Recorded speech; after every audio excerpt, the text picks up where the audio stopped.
Hey guys, Jin here. As you know, E3 2017 just finished, and so I wanted to bring a video with my brief opinion about the games that were displayed and, well, the games I'm really excited for. So first let's start with Microsoft, as they shown us the new Xbox One X. In terms of exclusives, I found it pretty weak, as most of the games will be available on PC as well. In terms of games, they've shown us the new State of Decay 2. I really enjoyed the first one, and so I'm looking forward to see the buildings, the followers have more depth to it, because, you know, in the first one, that was what I enjoyed most, but it was really weak, you know, the buildings especially. Next, another cool game that they shown us was Dragon Ball FighterZ. It had the beautiful animations, super smooth, you know, and the visual effects were spot on, man. It looks amazing. Another game from the Microsoft show was Anthem, the new IP from BioWare.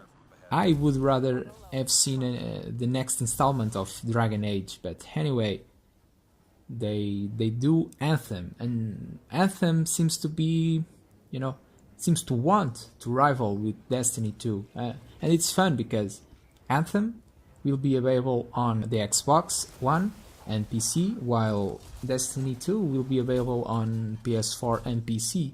So anyway, just buy a PC, okay? Now, Anthem is actually from EA Games. Both EA and Microsoft's actually shown us a lot of indie games, and that's cool because the little guys need some love too. And from all the indie games, the one I'm most excited for is A Way Out, a strictly cooperative game, and it looks really fun. You start by escaping from a prison, and then it seems to have something more there, but I'm really looking forward to this game. Now, EA seems to have learned with Battlefront 1, because Star Wars Battlefront 2 really looks like a game now. The DLCs will be free, there is a single player mode, they changed how vehicles and the heroes work, they gave a class system. Yeah, it's looking pretty damn strong in my opinion. Next, let's talk about Sony, and I thought Sony presentation was really strong. Of course, most of what they shown us was what they shown us on E3 2016. Anyway, but again, most of the games that Sony shown us are exclusive for PS4, and they all look very good. The detail is awesome, and the gameplay seems to be cool as well. Some of the best were, you know, Shadow of the Colossus, that's gonna be huge. The new God of War looks amazing. And then, man, Spider-Man just blew my mind. It looks beautiful, it plays beautiful. Looks like Batman Arkham series, but that's okay because it suits Spider-Man. Next, let's go over to Nintendo. In the main show, they only show things for the Switch. It's like boom, boom, boom, new game, boom, new game.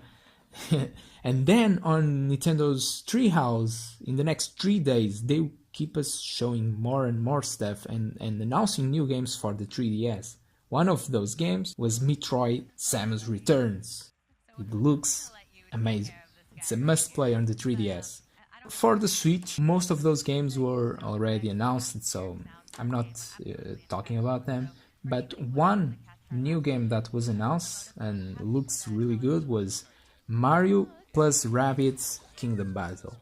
This is actually from Ubisoft, exclusive for the Nintendo Switch, and it's a tactical shooter with adventure and puzzles, but it looks really fun. I'm really looking forward to this game. From Ubisoft, we also got to see a new IP.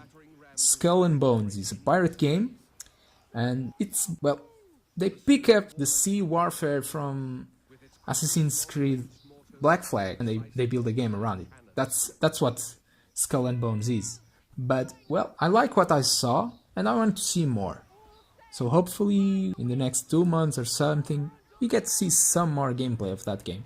And speaking of Assassin's Creed, finally we got to see Assassin's Creed Origins after so many rumors and so many leaks. And, well, the setting of Assassin's Creed Origins looks amazing, you know. Ancient Egypt, it's not a location that we usually see in video games. About this game, there were some things I didn't enjoy to see, like controlling an eagle and spying over your enemies, like, please no.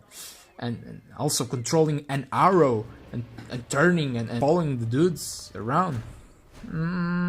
Yeah, those things I didn't enjoy.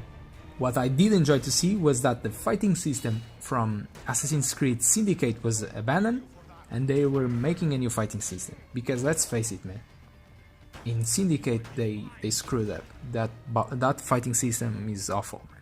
To wrap this up, I left the ones I'm most certainly going to buy, which are the new expansion for XCOM 2, War of the Chosen. This expansion seems to be, you know, a must-own, because it adds 3 factions, it adds new enemies that level up, it adds these guys that look like zombies and attack both players and enemies. Man, there's so many things, new classes, new enemies, enemies that level up, zombies, no factions, it's crazy, man. I need it, and I love XCOM.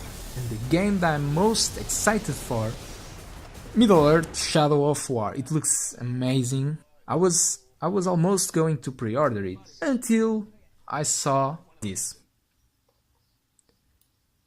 What the hell, man? But it looks amazing, man. I'm really excited for this game. Anyway, I hope you enjoy my little preview on E3 2017. Check the other videos, like, subscribe, and I see you next time, guys. Your bodies will be ripped to pieces, pressed into the mud before our mighty gates. Now's the time to strike, Moss. On your order, of course. They should thank us for bringing war to their gates. Instead, they spout nonsense. I say we should go in there and teach them some manners.